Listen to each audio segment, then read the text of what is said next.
ఇది big update. ఇది actually HMPV virus కి సంబంధించి కేంద్ర సర్కార్ అండర్ లో ఉండేటువంటి ఐసీఎంఆర్ కూడా నిర్ధారణ చేసింది. భారత్ లోకి హెచ్ఎంపీవీ వైరస్ ప్రవేశించినట్టు ఇప్పుడు ఐసీఎంఆర్ఏ ప్రకటించిన పరిస్థితి కనిపిస్తోంది. మార్నింగ్ ఓన్లీ ఒక 8 నెలల పాపకే ఈ హెచ్ఎంపీవీ వైరస్ సోకింది అని అనుకున్నారు, కానీ కాదు. ఇప్పుడు 2 చిన్నారులకి హెచ్ఎంపీవీ వైరస్ సోకినట్టుగా ఐసీఎంఆర్ ప్రకటించిన పరిస్థితి కనిపిస్తోంది. వీళ్లకు టెస్టులు చేసిన తర్వాతనే చైనా నుంచి వచ్చినటువంటి హెచ్ఎంపీవీ వైరస్ సోకినట్టు ఇప్పుడు ఐసీఎంఆర్ఏ నిర్ధారించిన పరిస్థితి కనిపిస్తోంది. కరోనా వైరస్ సోకినప్పుడు కూడా ఐసీఎంఆర్ ఏవైతే గైడ్ లైన్స్ ఇచ్చిందో వాటినే ఫాలో చేస్తూ వచ్చాం. ఐసీఎంఆర్ ఏదైతే చెప్పిందో వాటినే దేశ ప్రజలందరూ కూడా పాటించిన పరిస్థితి కనిపిస్తోంది. అట్లాంటి ఐసీఎంఆర్ఏ ఇప్పుడు నిర్ధారణ చేసింది. హెచ్ఎంపీవీ వైరస్ ఇప్పుడు భారత్లోకి ఎంట్రీ ఇచ్చింది. అది కూడా ఒక చిన్నారి కాదు, 2 చిన్నారులకు సోకింది. అది కూడా బెంగళూరుకి సంబంధించిన ఇద్దరు చిన్నారులకు సోకినట్టుగా ఇప్పుడు ఐసీఎంఆర్ఏ నిర్ధారణ చేసిన పరిస్థితి కనిపిస్తోంది. కానీ వీళ్లకు ఎక్కడ కూడా ఇంటర్నేషనల్ ట్రావెల్ చేసినట్టుగా ఎక్కడ కూడా నిర్ధారణ కాలేదు. అంటే అంతర్జాతీయ ప్రయాణాలు ఎక్కడ కూడా వీళ్ళు చేసినట్టుగా రికార్డ్స్ లేవు. అంతర్జాతీయ ప్రయాణాలు చేయనప్పటికీ కూడా ఈ చిన్నారులకు మరి హెచ్ఎంపీవీ వైరస్ ఎలా సోకింది అనేసే ఇప్పుడు ఆందోళన నెలకొంటోంది. అండ్ భారత్లోకి ఇప్పుడు హెచ్ఎంపీవీ వైరస్ స్ప్రెడ్ అయింది అన్నటువంటి వార్త ఇప్పుడు చాలా మందిని భయాందోళనకు కూడా గురి చేస్తున్న పరిస్థితి కనిపిస్తోంది. ఎందుకంటే చైనాలో ఇది చాలా ఫాస్ట్గా స్ప్రెడ్ అవుతోంది. భారత్ అంటే 140 కోట్ల జనాభా ఉన్నటువంటి భారత్లో ఇప్పుడు హెచ్ఎంపీవీ వైరస్ స్ప్రెడ్ ఎలా ఉండబోతోంది? మరి బెంగళూరులోకి ఆల్రెడీ ప్రవేశించింది. ఒక్కరికే అనుకున్నాం, ఇప్పుడు 2 చిన్నారులకు సోకినట్టుగా చెప్తున్నారు. మరి ఇక్కడి నుంచి ఇంకెంతమందికి అది స్ప్రెడ్ అయి ఉంటుంది ఏంటి అనేది ఇప్పుడు ఆందోళన కలిగిస్తోంది. ఇప్పుడు కేంద్ర సర్కార్ ఏమైనా ప్రజలందరినీ ఉద్దేశించి ఏమైనా చెప్పబోతోందా? ఏమైనా వార్నింగ్స్ ఇవ్వబోతోందా? ప్రిపేర్డ్నెస్గా ఎలా ఉండాలి అనేది చెప్పబోతోందా అనేది అందరూ కూడా ఎదురు చూస్తున్న పరిస్థితి అయితే కనిపిస్తోంది. ఇప్పుడు భారత్ ప్రజలు ఏదైతే భయపడ్డారో, చైనాలో విపరీతంగా వ్యాపిస్తున్నటువంటి ఈ హెచ్ఎంపీవీ వైరస్ ఇప్పుడు భారత్లోకి కూడా ప్రవేశించింది.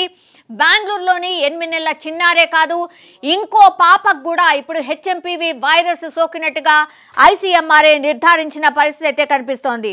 సో ఈ హెచ్ఎంపీవీ వైరస్కి సంబంధించిన సిమ్టమ్స్ ఏంటంటే ఫ్లూ, ఇతర శ్వాసకోశ ఇన్ఫెక్షన్స్ ఏవైతే ఉంటాయో అవే ఎక్కువగా బయటపడుతూ ఉంటాయి. అండ్ ఎవరికైతే వైరస్ తీవ్రత ఎవరికి ఎక్కువగా ఉంటుంది అని అంటే బ్రాంకైటిస్ అండ్ నిమోనియాకు ఇది దారి తీయొచ్చు అని కూడా చెప్తున్నారు. అంటే హెచ్ఎంపీవీ వైరస్ సోకినటువంటి వాళ్ళకి ఈ శ్వాస తీసుకోవడంలో ఇబ్బంది నెలకొంటుంది అని ఇప్పుడు ఐసీఎంఆర్ కూడా హెచ్చరించిన పరిస్థితి కనిపిస్తోంది. అమెరికాకు చెందిన centres for disease control and prevention ప్రకారం ఎవరికి ఈ వైరస్ ఎక్కువగా వస్తుంది అని అంటే చిన్నారులు, వృద్ధులు, బలహీనమైన రోగ నిరోధక శక్తి ఎవరికైతే ఉంటుందో, అంటే రోగ నిరోధక శక్తి ఎవరికైతే చాలా తక్కువగా ఉంటుందో వాళ్ళకే ఈ హెచ్ఎంపీవీ వైరస్ సోకుతోంది.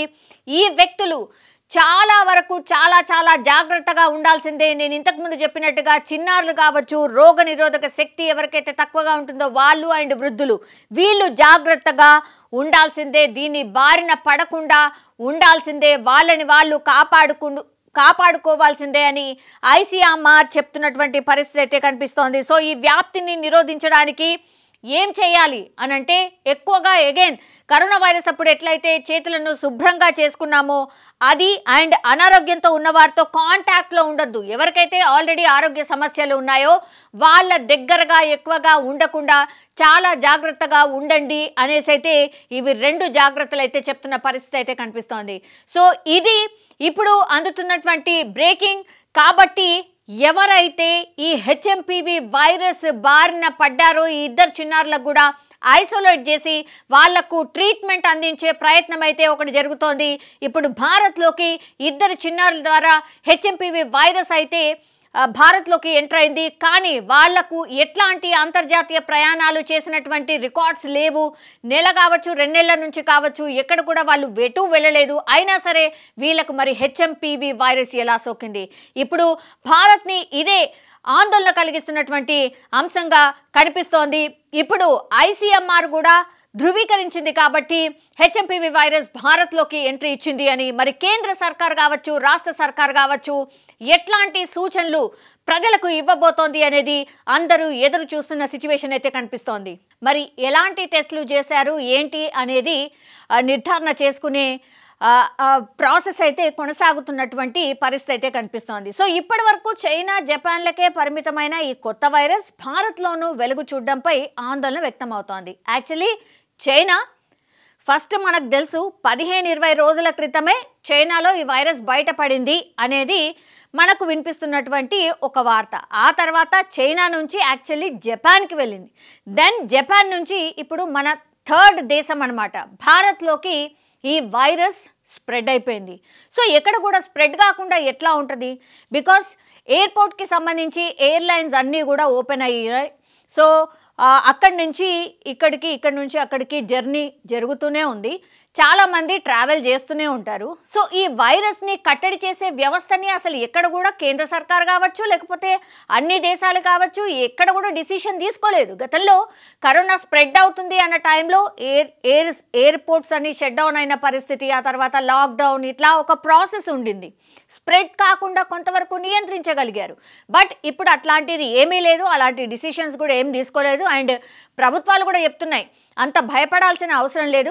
యాక్చువల్లీ ఇది సీజన్, ఫ్లూ సీజన్ కాబట్టి ఇట్లాంటి వైరసెస్ వస్తూ పోతుంటాయి, ఇది అంత డేంజరస్ కాదు అనేటువంటి మాట కూడా చెప్తుంది. బట్ జాగ్రత్తలు అయితే తీసుకోండి, ఇది మాత్రం ఖచ్చితంగా చెప్తున్నటువంటి పరిస్థితి. ఇప్పుడు కేంద్రం అయితే అలర్ట్ అయిన పరిస్థితి. ఒకవేళ స్ప్రెడ్ ఎక్కువగా ఉంటే మరి ఏం చెయ్యాలి?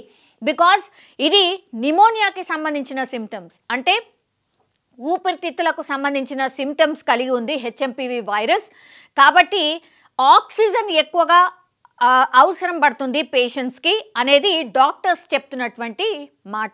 ఒకవేళ ఆక్సిజనే అవసరం పడితే మరి ఆక్సిజన్ సిలిండర్స్కి సంబంధించిన వ్యవస్థ, ఆక్సిజన్ సిలిండర్స్ గతంలో కూడా దొరక్క, హాస్పిటల్స్లో బెడ్లు దొరక్క కరోనా టైంలో డెల్టాకి సంబంధించిన స్ప్రెడ్ జరిగినప్పుడు చాలామంది చనిపోయినటువంటి సిచ్యువేషన్ ఉంది.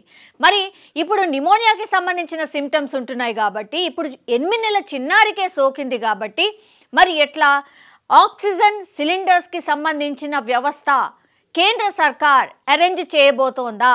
ఎందుకంటే ఫస్ట్ ఒక కేసు నుంచి స్టార్ట్ అవుతుంది, దాని తర్వాత అట్లా స్ప్రెడ్ అవుతుంది. అండ్ హెచ్ఎంపీవీ వైరస్ స్ప్రెడ్డింగ్ కూడా చాలా త్వరగా అండ్ చాలా ఎక్కువగా ఉంది కాబట్టి ఆ ప్రిపేర్డ్నెస్ గిన కేంద్ర సర్కార్లు కావచ్చు, రాష్ట్ర సర్కార్లు కూడా సిద్ధంగా ఉన్నాయా? ఇది అతి పెద్ద ప్రశ్న.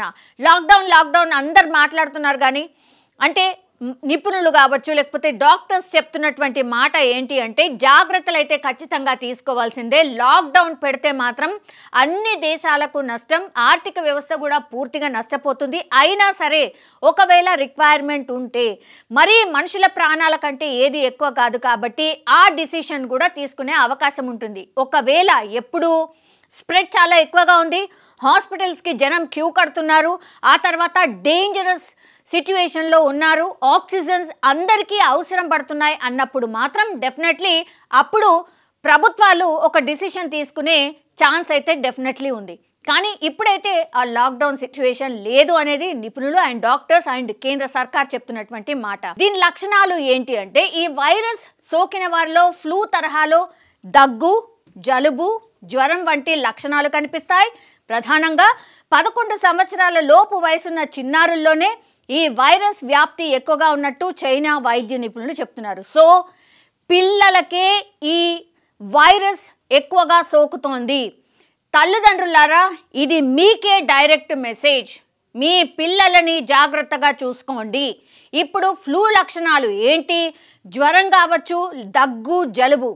ఇప్పుడు మనకు తెలుసు చలికాలం ఇది నార్మల్గానే మనకు ఎక్కువగానే ఫీవర్స్ కానీ, జలుబు కానీ, దగ్గు కానీ ఉంటూ ఉంటాయి.